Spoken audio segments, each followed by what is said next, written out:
Okay, so how does this work? We have the gearbox mounted to the lead screw. Now we're going to attach the eccentric cam to the slide. For this I made a custom bracket which goes on like this. This will fit right here. Next we're going to attach the universal joint to the eccentric cam. All fasteners are tight. When the cam turns, the slide will move backwards and forwards. It has tension to it on one direction by a spring here.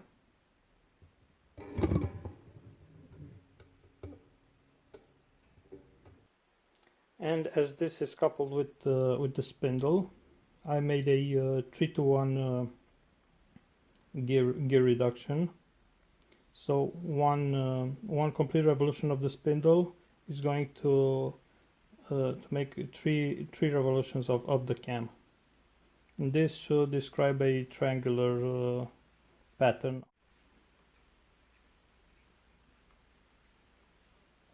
But let's visualize that by putting a marker in the tool post.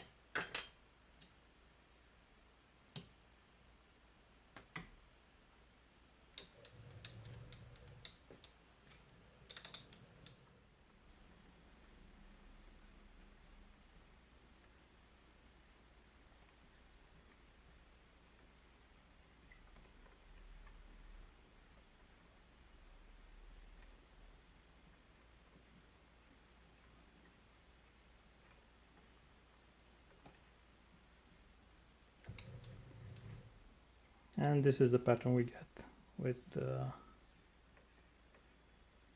three lobes. Amplitude was set to 1 centimeter from the center. So from peak to valley, we should have 20 millimeters travel. Now we can set the cam in its split position.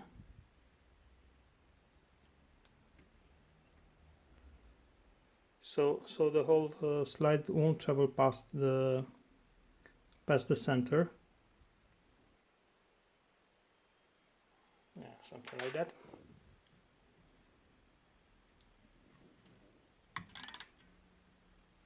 When I turn, we're going to have 2 instances of backwards and forwards movement for each turn.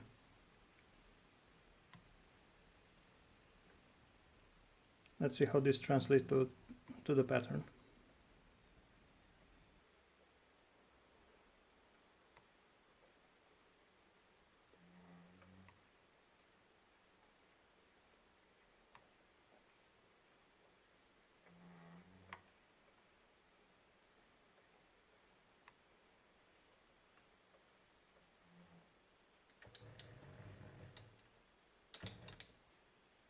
At the point where the wave should have gone on the other side of the center and should have made a negative lobe,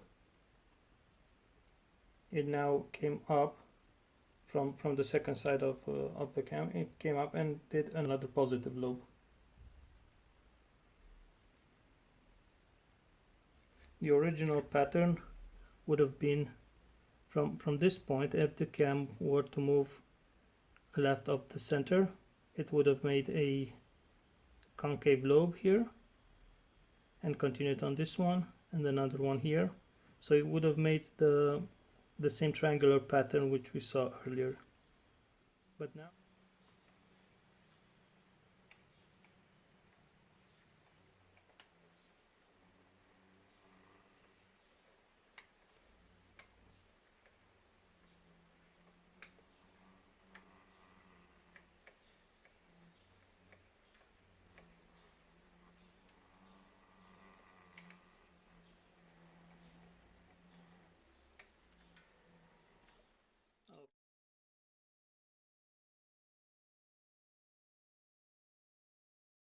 there's only one issue left to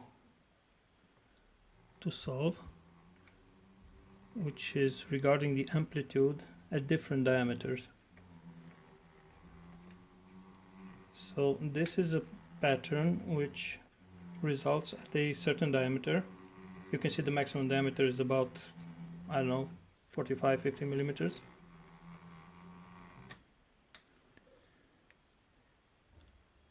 But if I go closer to the center and redraw the pattern,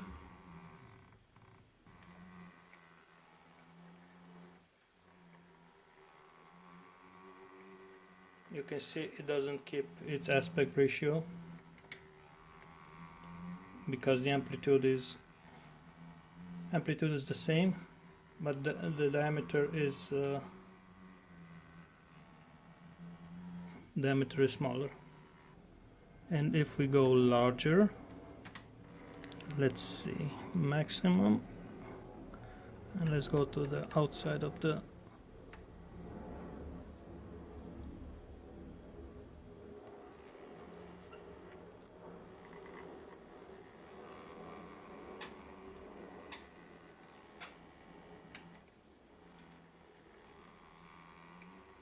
yes, so the amplitude is the same for the eccentric cam, but the diameter is different, so the ratio is going to be different.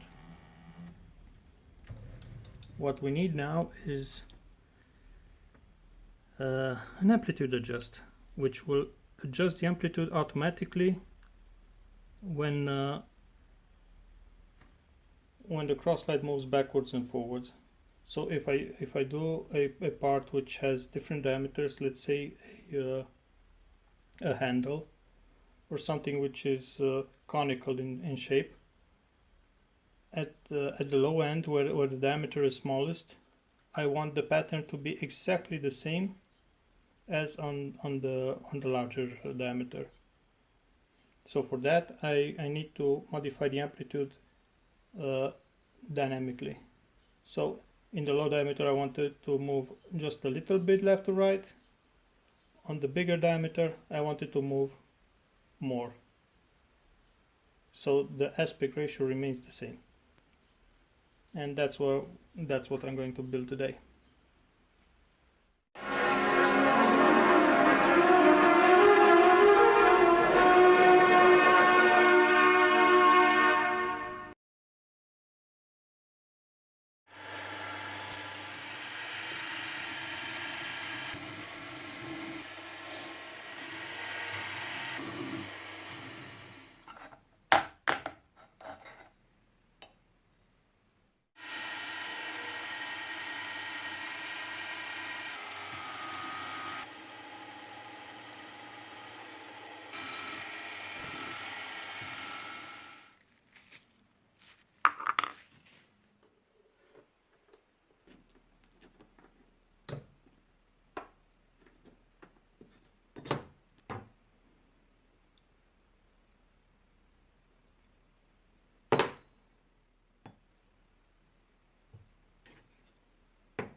Now with the amplitude adjust mechanism in place, you can see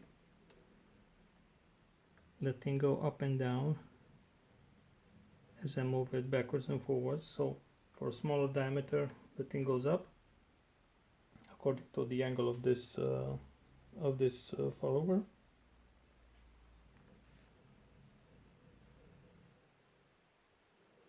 And what that does is it moves the pivot point closer or further away from the point which the slide is driven. So if I go forward, which means a smaller diameter, this whole thing comes up, and as it comes up, I'm going to move it to the other side so you can see what's happening there. Okay, so on the other side we have another slide, and as we move forward towards a smaller diameter, this whole lever comes up, and the distance between the two centers gets smaller and smaller until at the very center it's 0. So now if I move this lever for, see here, like 30 millimeters of travel, I get something like 2 millimeters in this one. But if I move it up,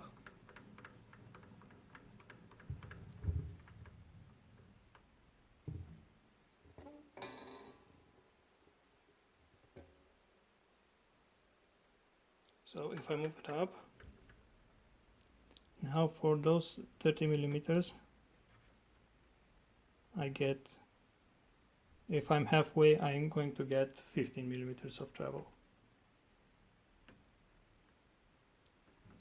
And this will adjust automatically when I move the whole cross slide backwards and forwards according to the angle of this follower here. Okay, let's see it in action.